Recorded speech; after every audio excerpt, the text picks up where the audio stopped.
אני רוצה לספר לכם על מישהי שחוותה תחושה מאוד מאוד קשה של ניתוק, והיה לה עבר של מעל עשור עם הפרעת חרדה.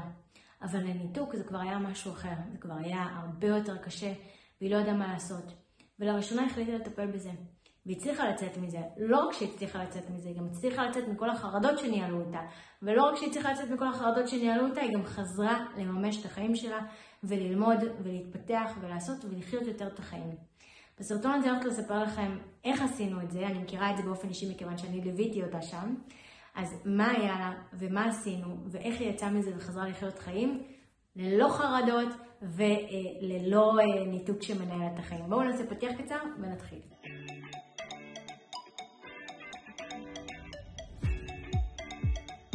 שלום וברוכים השבים לערוץ היוטיוב שלי, אני בר דדי ואני עוזרת לאנשים עם חרדה, דיכאון, דפרסונליזציה ודה-ריאליזציה.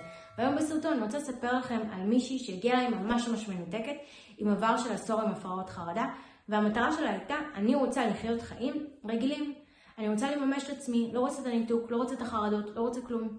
מגיל מאוד מאוד צעיר התפתחה אצלה הפרעת חרדה, היא לא ידעה בכלל מה זה, היא רק ידעה שיש לה את התחושות האלה, וזה היה כל הזמן בא, ממש הייתה חיה עם זה, וחובה את זה כל הזמן, זה היה חלק מאוד מאוד גדול מהחיים שלה, ובשלב מסוים זה פשוט הפך לניתוק. בגלל שהחרדה כבר הייתה מאוד מאוד עוצמתית ומתמשכת, זה פשוט הוביל לניתוק.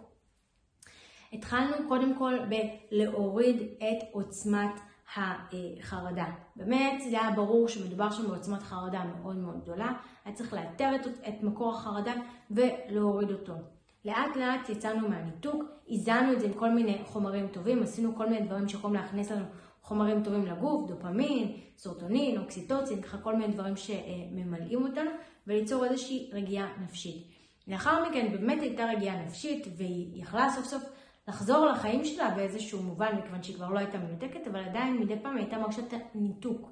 היו לה ניתוקים, וזה מאוד מאוד טבעי, בעיקר כשאנחנו מטפלים בניתוק, אז קודם כל יש ירידה בניתוק, אחר כך יבואו ניתוקים ויהיו עליות וירידות, וגם בהם טיפלנו.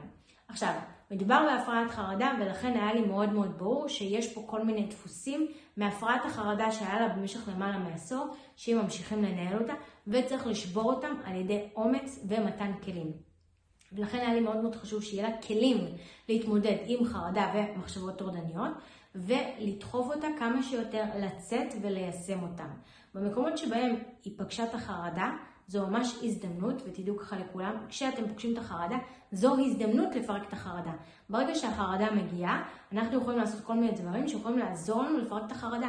מכיוון שהחרדה מגיעה עם פרשנות לא נכונה של איזה משהו, וברגע שאנחנו נשנה את הפרשנות, ברגע שזה מגיע, יש לנו הזדמנות לשנות את הפרשנות, אנחנו נבין שזה לא מסוכן, אנחנו ככה בעצם נבטל את החרדה. ואז מה שאנחנו עושים, אנחנו בעצם מותחים את הגדר, כמו שגם ככה הייתי מסבירה לה כל הזמן. יש לך גדר מאוד מאוד מצומצמת, אין לך מקום, כל דבר שאת עושה ברגע שאת חוצה את הגדר יש חרדה. את צריכה להרחיב את הגדר. לכולנו יש גדר, זה איזשהו גבול אישי שיש לכולנו. לכולנו יש גדרות, מה שאת צריכה לעשות זה בעצם למתוח את הגדר. בכל מקום שיש בו חרדה זו הזדמנות לדחוף את הגדר אחורה. ולכן עיקר העבודה היה לתת לה כל הזמן משימות לדחוף את הגדר אחורה ולהתמודד דווקא עם הפחדים ולבטא שם יותר אומץ וביטחון ולא להישאר במקום הנוח שאז אני מוגנת עם הגדר המצומצמת שלי אלא להפך כן להרחיב את הגדר. כל דבר שבעבר גרם לה לחרדה וכעת היא עשתה אותו והשתמשה בכלים ואז התגברה על החרדה בכל מקום כזה בעצם נתתי לה איזשהו צ'ופר חיובי, זאת אומרת, כי מה שחשוב, וגם הסברתי לה, אמרתי לה, את צריכה גם לעשות את זה עם עצמך, לדרבן את עצמך. כשאת, לדוגמה, אם את יודעת שכל פעם שאת נוהגת, יש לך חרדה, ועכשיו את נוהגת, אגב זה מאוד נפוץ העניין עם הנהיגה, ועכשיו כשאת נוהגת, יש לך חרדה, ולמרות זאת את מתגברת עליה, ולמרות זאת את גם מעלימה את החרדה, ואת יוצרת חוויה חיובית, שאת בסופו של דבר נהנית מהנהיגה, ולא שורדת את הנהיגה, כי ברגע שהנהיגה הופכת להיות הישרדות, המצב הישרדותי שכל פעם מפעל של מנגנוני הישרדותיים. ברגע שאת מצליחה גם ליהנות מהנסיעה, פה חשוב שתעצימי את זה ותדגישי את זה, כי המגדל שלך, המוח שלך שומע את זה. כל הכבוד, איזה כיף לי לנהוג, ומה אהבתי לנהוג, ולמה היה לי כיף, ולמה נהניתי, וממש לחזק את זה, ולהחמיא לעצמי, להרים לעצמי. למה? כי אני רוצה לחזק את הדבר הזה, כי זה עוזר לי באמת למתוח את הגדר, את הגבול, כדי לאפשר לעצמי לעשות עוד דברים שהחרדה לא מעורבת בהם, ולא מנהלת לי את החיים בהם.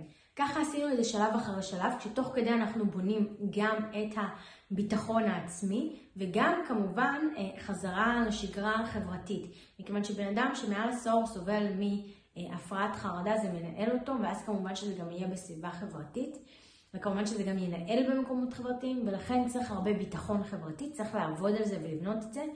ברגע שיש ביטחון חברתי, זה נותן הרבה יותר כוח וביטחון ומוטיבציה, וכמובן בכלל צריך שם לשפר ולטפל בתפיסת הערך העצמי, איך אני רואה את עצמי בעיני עצמי, שאני מספיק טובה, וככה להעריך את עצמי, זה גם מאוד מאוד חשוב, להרים ערך עצמי, כי מדובר פה במעל עשור עם הפרעת חרדה שמנהלת את החיים, ולכן בהכרח בדרך כלל זה פוגע גם בערך העצמי ובתפיסת העצמי שלי. ולאחר שטיפלנו בכל זה, וכמובן גם תוך כדי, היא התחילה ללמוד ולהגשים את עצמה, ולראות קדימה ולחלום, בלי דברים שהפחידו אותה, בלי מחסומים, בלי מכשולים, בלי כל מיני דברים שמונעים בעדה, שאומרים, לא, את זה אני לא יכולה בגלל החרדה, לא, זה אני לא יכולה בגלל, לא, זה אני לא, להפך, אלא, כן, אני יכולה. החרדה לא תנהל אותי, החרדה לא תחליט לי, ואני יכולה לעשות ולהגשים כל מה שאני רוצה.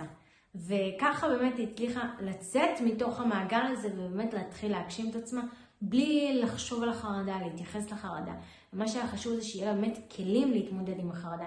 והתחילה להסתכל על החרדה לא כאיזשהו משהו של אוף, לא בא לי שזה יהיה אימא לי, זה מפחיד אותי, אלא להפך להסתכל על זה כהזדמנות, למתוח את הגדר יותר ולאפשר לעצמה יותר דברים. איפה שיש פחד, איפה שיש חרדה, זה הזדמנות להרגיש אומץ. ותחושה של אומץ תמיד תפתח לנו עוד דלתות חדשות בחיים. מכיוון שתחושה של אומץ, פתאום אנחנו מרגישים שאנחנו חזקים, ואנחנו כל יכולים, ואנחנו יכולים לעשות הכל. תחושה של אומץ זה משהו שאנחנו מאוד מאוד רוצים להרגיש. ולכן, איפה שיש חרדה, זו הזדמנות לתחושה של אומץ. אם הסרטון הזה עזר לכם, נתן לכם תקווה, עזר לכם להבין שבאמת אפשר לצאת מכל מצב, גם מהפרעת חרדה של מעל עשור שמנהלת לבן אדם את החיים, שמובילה כבר לתחושה של ניתוק. אז אם הסרטון הזה עזר לכם, נתן לכם איזושהי תקווה, תעשו לייק ותשאירו תגובה כדי שזה יוכל להגיע לעוד אנשים ולעזור גם להם.